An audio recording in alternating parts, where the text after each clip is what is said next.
갈라디아서 2장 8절에서 16절 말씀 통해서 두려운 신앙이라는 제목으로 말씀을 보겠습니다. 두려운 신앙. 하나님께서는 베드로에게 유대인들을 위해 사도로 일할 권리를 주셨고, 내게는 사도 바울은 이 말입니다. 나 바울은 이방인을 위해 사도로 일할 권리를 주셨습니다. 지도자로 인정받던 야고보, 베드로, 그다음에 요한은 하나님께서 내게 주신 특별한 은혜를 받았고, 그러니까 사도 바울이 이방인의 사도로 세움을 받은 일, 하나님께 은혜 받은 일을 그들도 인정했다라는 뜻입니다. 누가? 야고보, 베드로, 요한. 그리고 더불어서 바나바까지도 인정을 했다. 이렇게 성경은 말씀하고, 그래서 깨닫고 바나바와 나를 인정했습니다. 그리고 그들은 바울과 바나바여, 그대들은 이방인에게 가십시오. 우리는 유대인에게 가겠습니다. 이제 각각 사도 바울과 바나바는 원팀이 되어가지고 이방인에게 복음을 전하러 갔고, 그 다음에 베드로나 또는 야고보나 요한은 유대인들을 향해서 전도하러 갔다. 그런 말씀이죠. 10절. 그들은 우리에게 한 가지 곧 가난한 사람들을 기억해 달라고 부탁했는데, 그것은 사실 내가 힘써 얻은 일입니다. 그러니까 서로 전도를 가면서 가난한 자들을 기억해 달라. 구제죠, 구제. 그러니까 사도 바울이 그건 원래 우리가 해오던 일이다. 그렇게 서로 의견이 통하고, 베드로가 안디옥에 왔을 때에 그가 잘못한 일이 있어서 내가 그를 대면해서 나무랬습니다. 베드로가 안디옥에 와서 이방인과 함께 먹고 있는데 야고보가 보낸 유대인들이 오자 먹는 것을 그만두고 그 자리에서 물러갔습니다. 그들은 할례를 받은 유대인들을 두려워했던 것입니다. 무슨 얘기냐면은, 이제 안디옥은 이방 유대인이 아니고 이방 땅이기 때문에 이제 바울과 바나바는 이방인들에게 복음을 전했고, 그 다음에 베드로나 야고보나 요한은 유대인들에게 복음을 전했는데, 이제 시간이 많이 지나서 베드로가 안디옥에 올 일이 있었는 거죠. 이방인 땅에 올 일이 있어가지고 거기서 이제 같이 예수를 믿는 사람들끼리 식사를 했다 이 말입니다. 같이 예수를 믿는 사람들끼리 식사를 했는데, 그런데 유대인들이 아닌 그리스도인이 된 거죠. 그러니까 이방인들이 예수를 믿었으니까 유대인은 아니에요. 그러나 예수를 믿었기 때문에 이제 같은 성도니까 베드로가 이방인이었지만 예수를 믿는 성도와 함께 식사를 했는데, 그때 마침 야고보, 그러니까 함께 유대인들을 향해서 사역을 했던 그 동료였던 야고보가 사람을 보냈는데, 그 보낸 사람들이 누구겠습니까? 유대인들인 거죠.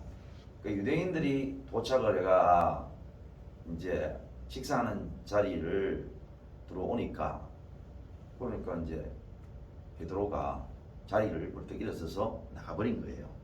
왜 나갔느냐? 뒤에 나와 있죠. 그들은 할례를 받은 유대인들을 두려워했기 때문에 그렇습니다. 그 다음에 이처럼 베드로는 거짓된 행동을 했고, 다른 유대인 성도들도 거짓된 행동을 했습니다.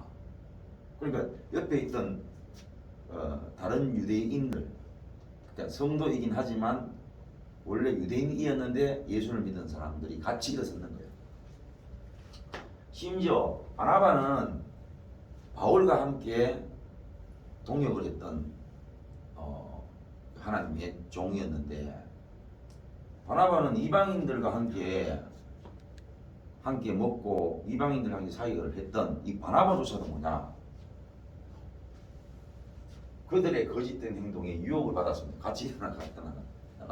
그러니까 식사를 하다가 야고보가 보낸 사람들 유대인들 그러니까 유대인 그리스도인들이 들어오니까 전부 다 일어서 보고 나와버는 거예요. 그럼 누구만 남았냐 하니까 그 이방인들만 남은 거야. 그리고 유대인이 아닌 이방인이었는데 예수를 믿는 성도들만 남았는 거죠. 그 분위기가 대충 어떤지 아시겠죠, 그죠? 자, 나는 그들이 복음의 진리를 따르지 않는 것을 보고 모든 사람들 앞에서 베드로를 향해서 뭐라고 얘기했느냐? 사도 바울이 한 말입니다. 베드로여, 당신은 유대인이면서 유대인처럼 살지 않고 이방인처럼 살면서 어찌하여 이방인들에게 유대인처럼 살라고 합니까? 라고 말했습니다. 이게 무슨 뜻이냐면요. 이게 이제 우리 개역 개정에 보면 조금 어렵게 나와 있어요. 쉬운 성경에 아주 쉽게 나와 있는데 조금만 부연 설명을 붙이면은 이게 무슨 뜻이냐? 베드로야, 당신은 유대인이면서 원래 베드로는 유대인이잖아요, 그죠?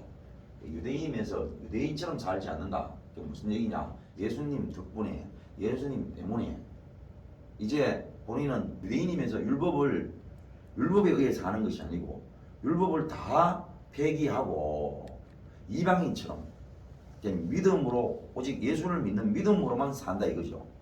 율법에 개의치 않고 예수님의 은혜로 율법과는 상관없이 예수님을 믿는 믿음으로 산다 이 말을 유대인처럼 살지 않고 이방인처럼 살면서 이 말이죠. 어찌하여 이방인들에게 유대인처럼 살라고 합니까? 당신이 자리에서 일어서 나가는 것은 율법을 지키는 거 아니냐? 왜? 원래 유대인들은 이방인하고 식사를 해요, 안 해요? 걔 같은 이방인이라 이렇게 하기 때문에 이방인들하고 식사를 하지 않는 것은 자리에서 일어서 나가는 것은 율법을 지키는 것입니까? 율법을 지키는 것이 아닙니까? 율법을 지키는 것이잖아. 그러니까 자기는 지금까지 한 예수님의 은혜로 자기가 의로워진 것이 무슨 율법을 지켜가지고 의로워진 것이 아니고 예수님을 믿음으로 의로워졌는데 큰 예수님의 은혜로 의롭게 살다가 이제 자기 불리하니까 마치 율법을 지금까지 잘 지키는 것처럼 율법을 의식해야 할 그런 분위기에서는 일어나가지고 나갔으니까 결국은 여기에 앉아있는 이방인들에게 어떻게 살라는 얘기입니까? 베드로처럼 율법을 지키면서 살아라는 그런 행동 아니냐 이 말이죠. 그 말씀입니다. 자, 그리고 우리는 이방인 곧 죄인이 아니라 유대인으로 태어났습니다. 그러니까 여기서 죄인이라는 말은 유대인이 죄인이 아니라는 뜻이 아니고 유대인들이 봤을 때의 이방인들은 뭐예요? 죄인입니다.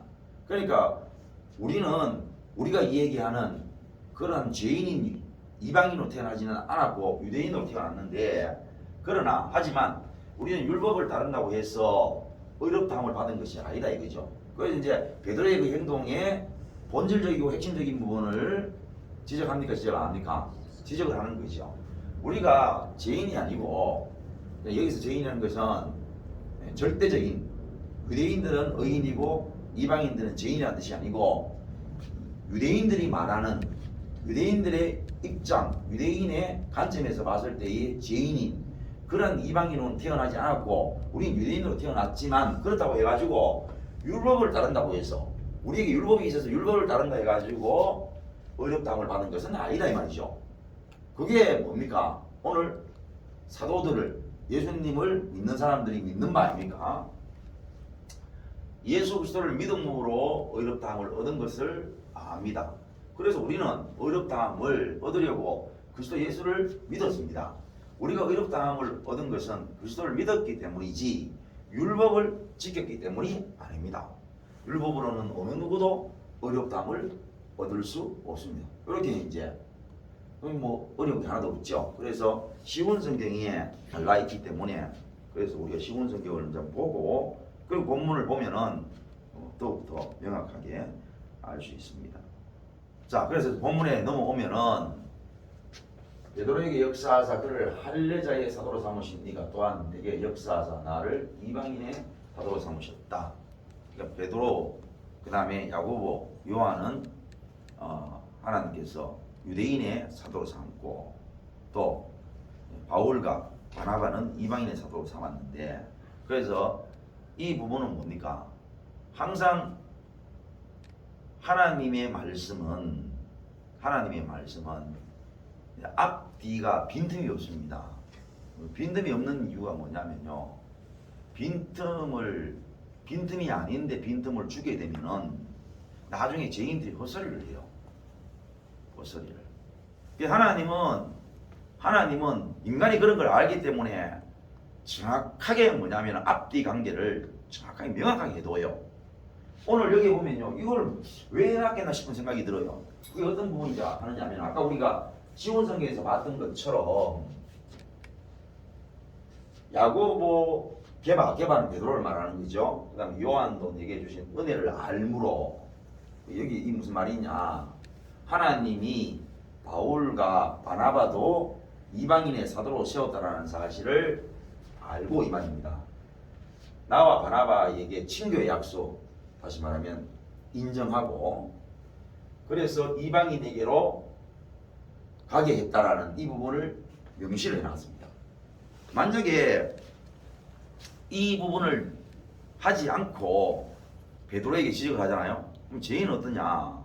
죄인은 언제 하나님께서 바울과 바나바를, 내한테 지적하는 바울을 하나님께서 사도로 세워낸 것이죠. 이렇게 걸고 넘어질 확률이 상당히 큽니다. 어떤 사람은요, 뻔히 알고 있으면서도 자기 불리하면 그래 말을 해요. 근데 성경이 여기서 명확하게 뭐냐면은 누가 인정을 했다고요? 그 당시에 유대인의 사도였던, 하나님께서 유대인의 사도로 세웠던 베드로, 야고보, 요한도 누구를, 바울과 바나바를 이방인의 사도로 인정했다 안 했다? 인정했다는 것을 명확하게 못 박아놨다는 것입니다.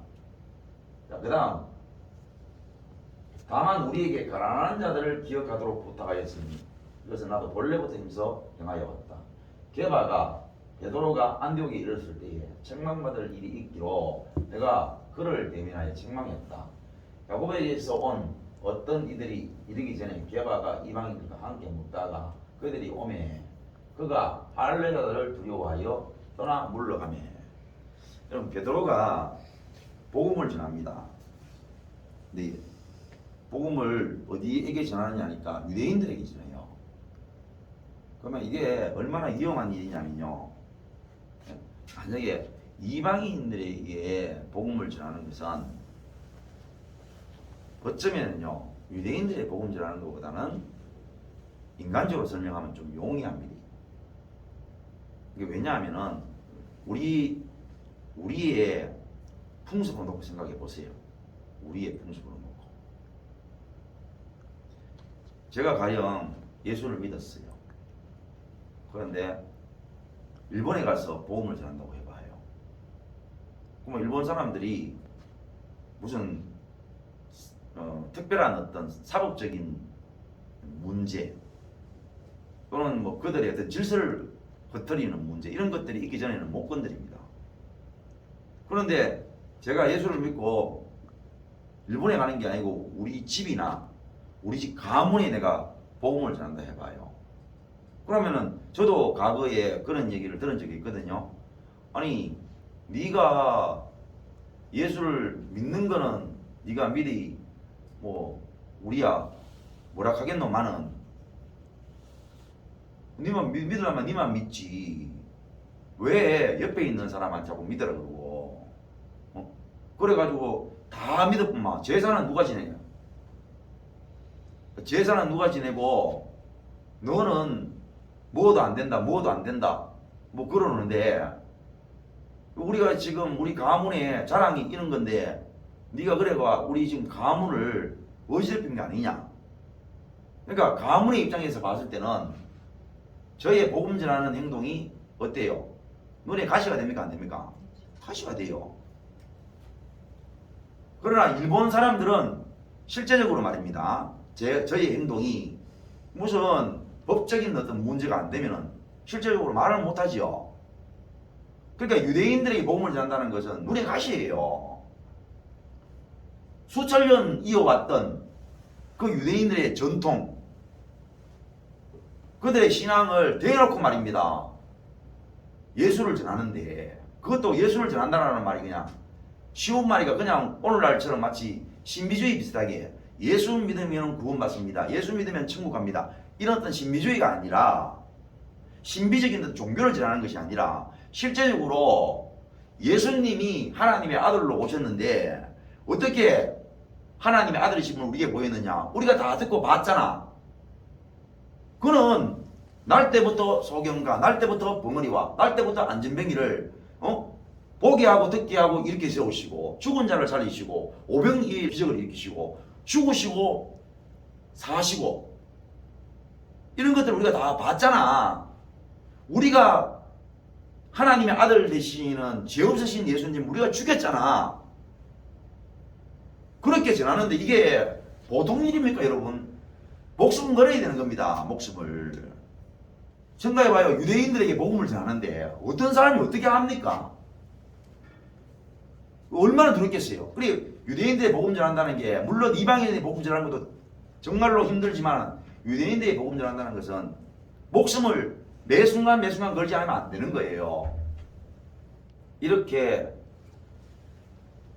우리 이성적인 판단을 놓고 볼 때에 베드로와 야고보와 요한은 믿음이 좋은 사람입니까, 안 좋은 사람입니까? 좋지요. 그런데 이 사람들이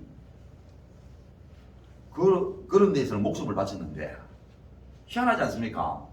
성경이 너무 희한하지 않습니까? 아니, 목숨이 언제 달아날지 모르는 거야. 언제 붙잡혀갈지 몰라요. 언제 죽을지 모르는 이런 위급하고 위험한 복음은 전하는데, 그런데 성도들끼리 모였는 거잖아. 안디옥은 뭡니까? 안디옥 교회에 와가지고 지금 믿는 자들끼리 밥 먹는 거예요. 믿는 자들끼리. 무슨 말 이해 안 합니까? 믿는 자들끼리 밥을 먹는 거예요, 지금. 자, 그 다음에 안디옥으로 오는 사람들도 뭡니까? 야고보가 보낸 사람이에요. 그럼 결국 뭡니까? 유대파 그리스도인들, 이게 유대인이었는데 예수를 믿은 사람들이야. 그러니까 봐도, 또는 문제가 좀 된다 하더라도 같은 편이야. 제 말은 그거 가지고 목숨이 달아날 일은 없다 이 말입니다. 무슨 말 이해 안 가요? 그거 가지고 목숨 달아나겠어요? 아니, 유대인들에게 정말로 이마에 이 사람은 예수 믿을 사람이라고 이마에 적힌 게 아니고, 어느 누구든지 다 자기 동족은 다 유대인이에요. 그래서 예수가 십자가에 못 박혀 죽었다라는 이야기, 그거 아는 사람이 대부분이고요. 부활했다라는 이야기는 거의 뭐냐 하면은 몇몇 사람만 아는 거예요. 또 안다 하더라도 믿는 사람이 아니란 말이에요. 오히려 그런 것들을 거짓이다 그러고 그렇게 전하는 사람들을 붙잡으라고 했는 것이 그 당시에 유대 사회에 만연되어 있던 풍조였죠. 그러니까 이런 상황이 말입니다. 복음을 전한다는 것은 언제 영장갈지 몰라요. 언제 잡혀 죽을지 모르는데, 그런 위험한 가운데에서 복음을 전하는데 같이 믿는 자들끼리 밥을 먹다가, 그것도 유대인들이 왔지만 그 유대인들은 그냥 유대인들이 아니라 예수를 믿는 유대인인 거야. 그래서 문제가 된다 하더라도, 혹시 문제가 된다 하더라도 이 문제가 적어도 목숨을 잃어버릴 정도의 위험한 문제는 된다 안 된다? 안 된다 이 말이잖아. 분명히 이건 팩트잖아, 팩트. 그런데 베드로가 일어나보는 거야. 이상하지 않나요? 제 말은 뭘 얘기하려고 하냐, 이상하다는 거야. 여기서 베드로만 이상하나? 모두가 다 일어났어요. 결국은 베드로의 모습을 보고 다 일어났어요. 모두가 다 일어났다 이 말이죠. 그러니까 우리가 뭐를, 이 성경을 통해서 뭘 보고자 하냐면은 이게 성도가 이상하다는 거예요. 제 말은 이 이상한, 도대체 받아들이기는 너무 불편한 진실이 성도 속에 있다는 거예요. 말이 유대인들에게 복음 전하는 거지, 목숨을 걸고 그런 위태위태한 상황 가운데에서 그거 받아들이지 않고서는 결코 복음을 전할 수 없는 이 상황에서 성도들끼리 모여가지고 유대파 성도들 그거 본다고 해가지고 일어서 나가는 이 말도 안 되는 행동을 하고 있는 베드로와 더불어서 유대인들의 모습, 심지어는 바울과 함께 사역을 했던 바나바까지도 유혹을 받아가지고 그 자리에서 나가버리는, 그래서 식사를 하는데 전부 다 이방인들만 앉아가 식사를 하게 되는 이런 우스꽝스러운 일들이 교회 안에, 성도 안에 있다는 것이 얼마나 이상하냐 이 말입니다. 얼마나. 여러분, 여기에서 여러분 성경에 대해서 인정이 됩니까? 예? 이상하다는 것이 인정이 돼요. 그 성경이 재밌다 이 말입니다. 이상하잖아. 그래서 그러므로 나는 그들이 복음의 진리를 따라 바르게 행하지 아니함을 보고 모든 자 앞에서 그랬습니다. 그래서 하나님의 지적과 또 하나님의 징계의 말씀은요, 항상 모든 자 앞에서 주어집니다. 속삭속삭 되는 게 아니에요. 모든 자 앞에서 주어집니다. 왜 그러냐? 그게 바로 교회입니다. 교회. 교회는요, 특징이 그래요. 교회를 우리 몸에 비유했죠. 몸에 요 손등 밑에 가시가 들어갔어요. 그러면 가시가 들어가면요, 온 몸이 다 알아요. 야가 숨길 수가 없어요. 야가 걱정하는 기라, 요 밑에 내가 지금 손등 밑에 가시가 찔렸기 때문에 내가 아프면은 옆에 사람도 걱정할 끼고 뭐 이런 생각 한다 쳐요. 백날 그 생각이 이루어질 수가 없어요.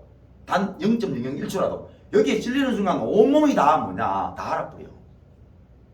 그게 특징입니다. 그러니까 다시 말하면은 교회는 한 사람이 잘못하면은 모든 교회가 다 알게 되어지고 다 아프게 되어지는 거예요.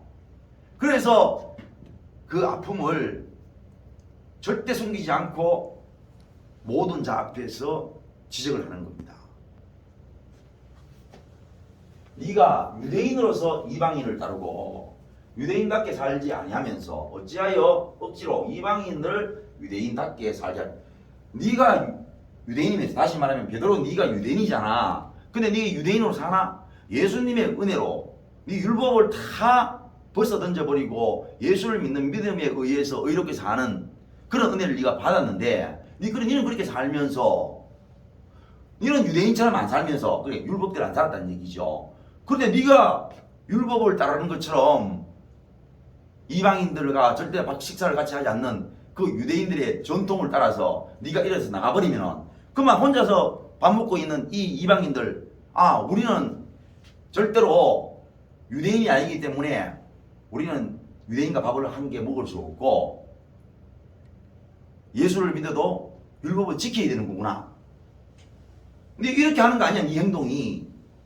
그러니까 어려운 지적이 아니죠. 그냥 단순하게 어떻게 네가 그럴 수 있나 이 말입니다. 어떻게 네가 율법으로 의로워지지 않았는데 어떻게 지금 네가 율법으로 다시 돌아가서 예수님의 은혜를 피하느냐. 한마디로 얘기하면 그렇게 되는 거죠. 왜 이런 일이 생겼냐 이 말입니다. 왜 이런 일이 생겼냐. 중요한 건 그겁니다.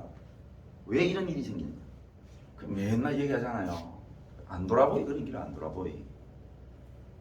그게 갑자기 생긴 게 아니고 자기 속에 있다는 얘기잖아. 아니 목숨을 걸고 유대인들에게 전도하는데 자기 속에 같은 믿음의 형제들 속에서 거기에 아직도 흐릿하게 남아있는 그 율법주의가 자기 속에 살아있다는 사실을 안 돌아보니까 그게 걔가 역사라는 거야. 그래서 돌아봐야 된다는 거예요. 걔가 율법주의가 복음을 전할 때에 맞아 죽을 수 있다라는 것보다 율법주의가 훨씬 더 힘이 약하다, 크다? 안 크죠, 그래요? 안 커요. 아까도 얘기했던 것처럼 율법주의 안 지킨다 해가지고 맞아 죽을 일은 아니더라. 맞아 죽을 일은 아니죠, 그죠? 그런데 복음을 전하다가는 맞아 죽을 수가 있어요. 그러면 결국은 이게 밋밋하기 때문에 별 문제 아닌 것들을 안 돌아보기 때문에 죄는요 그때 역사합니다. 우리가 안 보면 역사해요. 안 보면은. 제가요 언제 힘을 쓰느냐? 제가 힘이 세기 때문에 센 건 없어요. 뭐라고요? 힘이 세기 때문에 센 건 없습니다. 죄의 특징입니다. 제가 힘이 세기 때문에 센 건 없어요. 그럼 그 말은 무슨 말입니까? 힘이 있단 말입니까? 없단 말입니까? 없다라는 뜻입니다. 힘이 없어요, 걔가. 그래서 성경이 죄를 어떻게 설명하는지 알아요? 죄는요 직접 앞에 안 나타납니다. 죄는 앞에 있는 법이 없어요. 죄는 정면에서 서는 법이 없습니다. 여러분 귀신이 여러분 자기 눈앞에 나타나는 얘기를 들어본 적 있어요? 귀신은 절대로 앞에 안 나타납니다. 그 말은 무슨 말입니까? 있단 말입니까? 없단 말입니까? 없단. 항상요 거짓말은요 앞에 나타나는 법이 없어요. 맨날 UFO 있다 한다. 맨날 외계인 있다 하는 게라. 있으면요 나타나요. 그냥 뭘 그렇게 어렵게 얘기해. 그냥 모든 카메라 앞에 대낮에 대낮에 말입니다. 나타나요. 지금 지진이 있으면은요 이번에처럼 지진이 일어나가지고 몇만 명이 죽어요. 그냥 태풍이 있으면은 우리 앞으로 막 휩쓸어 가요. 외계인이 있으면 그냥 나타나요. 두 눈에. 근데 맨날 없는 것들은요 맨날 누가 봤다 한다. 맨날 그렇게 아는 UFO 그렇게 지금 현실에 우리의 과학으로도 증명이 안 되는 그러한 어마어마한 놀라운 능력을 가진 UFO가 왜 우리 앞에 못 나타납니까? 왜 숨어댕기냐 이 말이야. 내 말은 말도 안 돼서 맨날 하는 기라. 귀신이 그래 있었으면은 지구의 역사와 동일하잖아. 귀신의 역사는. 그럼 뭐 귀신은 왜 한 번도 사진을 찍히는 법이 없나 이 말이라. 한 번도. 항상 없는 것들은 극하는 기라. 그래서 항상 어디냐? 항상 뒤에 있어요. 귀신이 항상 뒤에 있습니다. 안 보이는 데 있죠. 그래 항상 뒷머리가 뻗쳐요. 그 여러분 귀신한테 놀라가 죽었다는 얘기 들어봤죠? 예? 여러분 귀신한테 물리 죽었다는 얘기 들어봤어요? 귀신과 이빨이 빼짝하게 나왔잖아. 귀신한테 활기가 죽었다는 얘기 들어봤어요? 여러분 귀신한테 목졸리 죽었다는 얘기 들어봤습니까? 예? 아 귀신 나타나가지고 있잖아. 다 갉아먹는 기라. 다 갉아먹었다는 얘기 들어봤어요? 절대로 들어본 적이 없어요. 그런데 뭡니까? 늑대한테 호랑이한테 범한테는요 물리 죽고요 뜯기 죽고요. 그거는 여러분이 보기도 하고 듣기도 해봤는 기라. 실제 하는 것은 실제로 나타나요. 옛날에 호랑이한테 물리 가고 그죠? 또 다른 어떤 야생동물한테 죽음을 당하는 것들은 있기 때문에 죽음을 당하지만 여러분 그렇게 무서운 귀신은 여하튼 귀신의 능력이 얼마나 대단합니까? 날라다니고 있잖아요. 금방 여기다 저거하고 우리가 우리 속에 내재되어 있는 지식으로는 그렇잖아. 귀신이 막 얼마나 능력이 좋습니까? 근데 그렇게 능력 좋은 귀신이 한 번도 사람을 물어 죽인 법이 없네. 여러분 귀신한테 물려가지고 목에 물렸는 흔적이 있었던 그런 사람이 지금까지 있었네 그죠? 한 번도 물리 죽은 사람 없고 할게 죽은 사람 없고 귀신한테 뜯겨 죽은 사람이 없는 거지. 항상 사단은 뭐냐 거짓말하는 것들은 앞에 나타나는 법이 없다. 뭐라고요? 앞에 나타나는 법이 없어요. 항상 어디에 있습니까?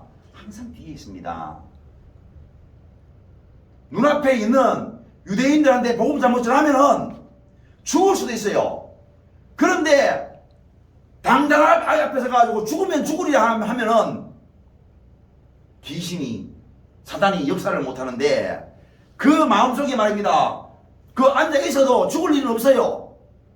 일어선다 해가지고 그것 때문에 돌 맞아 죽을 일도 없고 이래서 적어도 별 문제 안 되는 이 부분에 대해서는 자기가 돌아보지 않으면 어떻게 되느냐. 이게 역사라는 거야. 자기 속에 아주 흐릿하게 남아있는 이 율법주의가 자기가 안 돌아보고 있으면은 어느 날 말입니다. 그 율법주의가 강력하게 역사를 하면서 내가 여기 앉아 있으면은 저 오는 유대인들이 내보고 뭐라 하겠노? 이러면서 자리를 일어설 수밖에 없는 나약한 존재가 되어버린다는 거예요. 우리가 믿음으로 깨어서 돌아보지 않으면 어떤 일이 생기느냐? 게을러져요. 성경이 뭐라 그러냐? 게으른 자에게는요 방문을 안 열어보는 법이에요. 왜? 지가 스스로 말하기를 바깥에 사자가 있다. 문을 안 열어봅니다. 아니 꼭 문을 열어야 합니까? 하다못해 문틈으로 봐도 됩니다. 하다못해 우리나라 같으면 문풍지에 이렇게 구멍 뚫어가지고 바깥에 봐도 됩니다. 문을 꼭 안 열어도 돼요. 그런데 영적으로 게으른 사람 바깥에 사자 있다 하고 안 나가는 게라. 보도 안 하는 거지. 보도 내 안에 뭐가 있는지 안 본다는 거야. 그냥 있잖아요. 첫날 만날 눈 감고 사는 거지. 그러니까 무엇이 어떻게 역사하는지 모르는 거야. 그냥 안 돌아보니까 첫날 만날 그냥 눈 감고 사는데 지 눈 감고 눈으로 상상되는 대로 다 얘기하는 거야. 세상을 눈 뜯어보다 않고 눈 감은 상태에서 바깥에는 사자가 있고 바깥에는 절대로 문 열면 안 되는 것들이 있고 이러면서 방구석에 앉아가 아무것도 안 하는데 기도 안 하는 사람이 특징이 그렇단 말입니다. 자기를 안 돌아보고 눈 감고 있는 게 자기 생각대로 도는 거지. 그 생각이 무엇으로 도느냐 하면은 돌아보지 않는 자기의 육신의 정욕 가치로 돌아보는 거야. 가치로 그냥 자기 육신의 정욕과 가치로 그냥 머리에서 막 돌아가는 거지. 돌아가는 대로 눈 감고 안 돌아보니까 그게 진짜인 것처럼 바깥에 뭐가 있고 이거는 이렇고 저건 저렇고 이거는 이래서 맞고 저건 저래서 맞고 혼자서 막 돌리는 거예요. 그냥 어떻게 하나님께 귀하게 쓰임받을 수 있겠나 이 말입니다. 제가 세서 센 법은 없습니다. 원래 제 특징은 뭐냐면요 뒤에서 역사하는 거예요. 원래 쟤는 강해서 강한 건 없습니다. 항상 뭐냐 우리가 아무것도 아니라고 생각하고 우리가 돌아보지 않을 때 그게 가장 강한 겁니다. 가장 강하게 늘어나는 거예요. 가장 강하게. 성도에게는 각자 누구에게든지 다 연약한 부분들이 있는데 그걸 돌아보지 않으면 쟤는 어디에 역사한다고? 예? 돌아보지 않는 연약한 부분이 역사를 한다 이 말입니다. 내가 앞에는 이랬는데 귀신이 앞에 나타나는 법이 있어요. 내가 이에 있는데 귀신 앞에 나타나면 되지 그만. 있으면 나타나면 되잖아. 항상 뭐냐면 우리 뒤에 있단 말입니다. 그러니까 네가 안 돌아보고 계속 뒤에 있다 하면 네가 이상한 놈이잖아. 뒤에 있다고 얘기했는데 내가 앞을 돌아보면 이미 뒤는 앞이 돼요. 내가 이렇게 있다가 이렇게 보면 벌써 뭡니까? 여기가 뒤가 아니고 앞이 되는 겁니다. 앞에 있어요 없어요? 예? 있습니까 없습니까? 없어요. 보면 없어요. 여하튼 죄는 뭐냐면 항상 어두운 데 있는 거예요. 항상 내가 돌아보지 않는데 항상 내가 눈을 감는데 거기에 항상 있다면 걔가 크든 안 크든 별로 중요한 게 아니에요. 걔가 힘이 있든 없든 그건 별로 중요한 게 아니에요. 죄는 힘이 있기 때문에 역사하는 것이 아니라 우리가 안 보기 때문에 우리가 살펴보지 않고 돌아보지 않기 때문에 역사할 뿐이야. 돌아보지 않으면 그게 강력한 죄가 되는 거예요. 죄 자체가 강력한 게 아니고 걔가 숨어버리면 강력해집니다. 그럼 숨는 역할을 누가 하느냐? 본인이 한다는 거죠. 죄는 항상 숨기를 원해요. 돌아보는 게 그렇게 힘든 거예요. 왜? 죄가 들키잖아. 그래서 못 돌아보게 하는 거야. 보면 별거 아니거든. 그래서 여러분들이 하나님 앞에 자신을 봤는데 그게 그렇게 대단하느냐 물어보는 거야. 둘뚝이 하는데 우와 세상에 내가 이런 엄청난 죄를 졌다고 그런 게 있었어요? 예? 그런 게 있었습니까? 아니면 별거 아니었습니까? 대답해 보세요. 별거 아니었습니까? 대단했습니까? 별거 아니었어. 별거 아니었습니다. 별거 아니기 때문에 숨는 거야. 뭐라고요? 별거 아니기 때문에 숨는 거야. 귀신이 별것이 없기 때문에 맨날 있잖아요. 귀신만 그리면 뭐냐면은 막 내가 노력하잖아. 눈에 피 흘리고 막 있잖아. 입에 피 흘리고 그래 가잖아. 피를 흘리면은 여러분 대단한 존재입니까? 나약한 존재입니까? 대답해 보세요. 나약한 존재. 여러분이 지금 현재 봐라. 내가 지금 피 안 흘리잖아요. 근데 내가 지금 누구한테 한 대 맞았어요. 눈에 피를 흘려요. 입을 한 대 맞았어요. 피를 흘려요. 그러면 이거는요 무서운 존재가 아니고 나약한 존재지요. 그런데도 뭐냐면 귀신은요 천나만 눈에 피를 흘려요. 그러고 입에 피를 흘려요. 그러면 야를 우리가 만난다면은 야를 무서워해야 될 일이 아니고 야를 데리고 어디 가야 됩니까? 예? 병원에 데리고 가 이따 치료를 받게 해야 될 거 아닙니까? 그런데도 우리가 그런 걸 안 돌아보기 때문에 맨날 귀신은 무섭다는 거야. 맨날 내 속이가 안 돌아보니까 건드리면 죽을 것 같은 기라. 별거 아니라는 거야, 별거. 아무것도 아니라는 거죠, 돌아보면은. 그 집어 내버리면 아무것도 아니라 없어지는 거야, 없어지는 거. 한마디로 얘기하면. 아무것도 아닌 힘을 못은 그냥 허공에 사라져버리는 그런 것들인데 불구하고 그거를 안 돌아보니까 죽을지요. 그래, 죄는요, 아무것도 없는데 있는 것처럼 속이는 거야. 아무것도 없는데. 우리 속이 그렇단 말이야, 우리 속이. 개코도 아무것도 아닌데도 그걸 하면 죽을 것 같아. 왜 죽을 것 같았냐 하면은 자기 속에 그게 가치도 아닌데 가치롭게 생각하게 만드는 거야. 뭐라고요? 가치로운 것도 아닌데 가치롭게 생각한다니까. 생각하게 만들어. 그래서 그렇게 하면 내가 죽을 것 같은 거야. 그렇게 하면 내가 막 완전히 박살날 것 같은 거야. 그래서 못하게 만드는 거야. 못 돌아보게 만들고. 여러분, 그렇게 속고 사는 게 불쌍하지 않나 이 말이야, 우리가. 그런데 우리에게 이러한 성경 말씀을 통해서 길을 열어주시는 거야.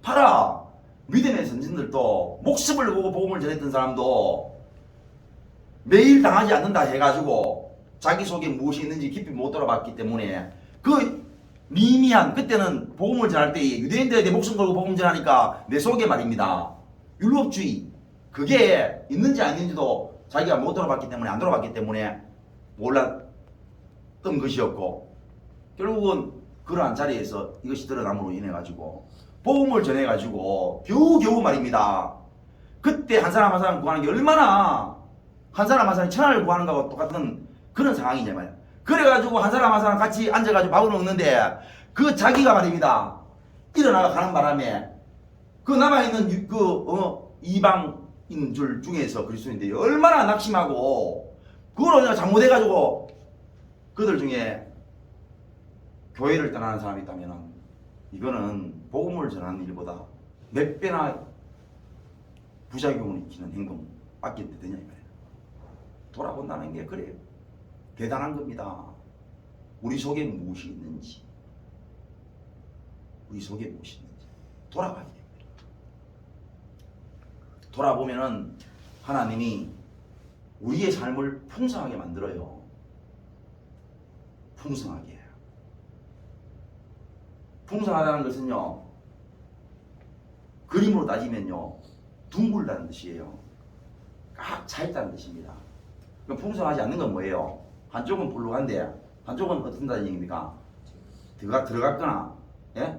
또는 뭐 깨졌거나 뭐 이렇다는 얘기죠. 풍성하다는 것은 모든 부분이 다 팽팽하게, 우리 풍선에 바람 가득 찬 것처럼 그게 풍성한 거잖아.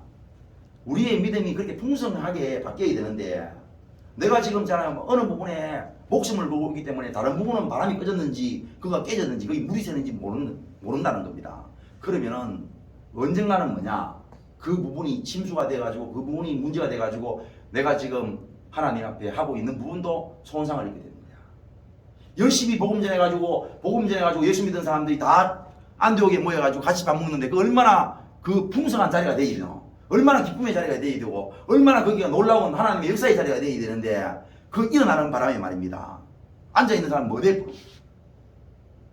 그리고 믿음이 아직 견고하게 되지 못하는 사람들도 거기에 휘둘려 유혹받아가지고 다 그 눈치 보고 따라나가는 이 말도 안 되는 그 초대교회 때에 강력한 역사했던 하나님의 성령이 강력하게 역사하고 목숨도 버리는 어마어마한 이 역사 가운데 이 말도 안 되는 이런 일들이 일어나는 것은 죄가 강해서 그런 게 아니고 돌아보지 않는 죄, 돌아보지 않는 우리의 육신의 정욕이 얼마나 강력하게 역사한다는 사실을 알아야 돼.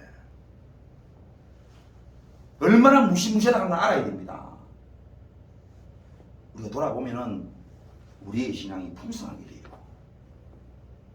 그래서 균형을 맞추게 되고요. 항상 우리의 신앙이 바른 길을 가게 돼 있지 한쪽이 너무 그렇게 되면은 한쪽으로 치우쳐요. 그래서 꼭 오늘 이 말씀을 통해 가지고 여러분 자신을 돌아보는데 여러분 속에 무엇이 있다고요? 두려움이 있다는 거예요.